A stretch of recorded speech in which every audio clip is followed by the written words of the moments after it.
Sa Genesis 3, nilinlang ng ahas ang babae at hinikayat siyang kainin ng bunga ng punong ipinagbawal ng Diyos. Kumain siya at ibinigay din ito sa lalaki. Dahil sa kanilang pagsuway, pumasok ang kasalanan at kahihiyan sa kanilang buhay. Sinubukan nilang magtago mula sa presensya ng Diyos.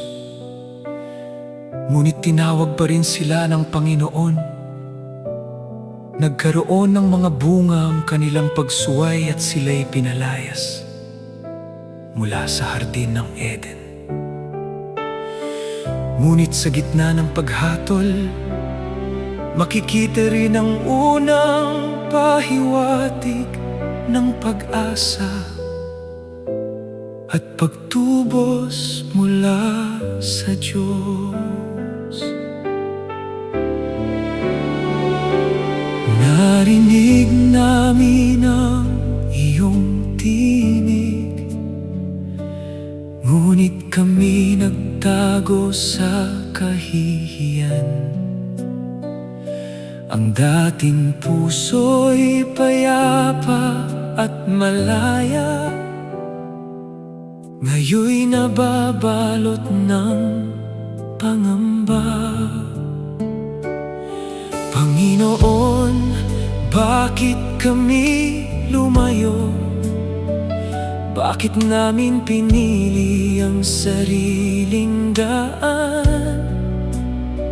Sa halip na sundin ang iyong salita, sarili naming hangad ang pinakinggan. Ngunit hinanap mo pa rin kami, kahit kami nagtago sa iyo. Sa gitna ng aming pagkakasala, tinatawag mo pa rin ang puso ko. O Diyos, mahabag ka sa amin. Ibalik mo ang pusong naligaw. Kahit ang kasalanan ay nagdulot ng sugat, ang iyong pag-ibig ay may pag-asa.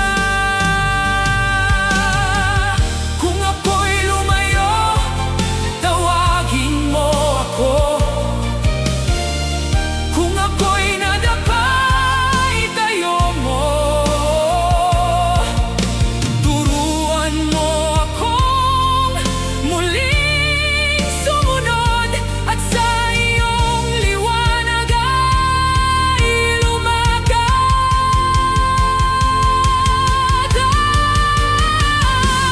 Hahanapin mo pa rin ang puso ko, kahit ako'y lumayo sa iyo. Sa gitna ng dilim at pagkukulang, ikaw ang pag-asa ng kaligtasan. Panginoon, huwag mo akong pabayaan. Sa iyo muli ako'y lalapit, mula sa pagkahulog tungo sa iyong biyaya. Ang puso ko'y iyong ibalik. Ang Genesis 3 ay kwento ng pagsuway at pagbagsak ng tao. Ngunit hindi ito nagtatapos sa kawalan ng pag-asa.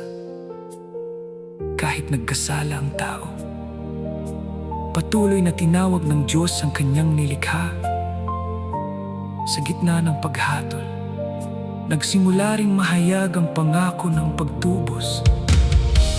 Ito'y paalala na kapag tayo'y lumayo, ang Diyos ay patuloy na tumatawag sa atin pabalik sa kanyang liwanag.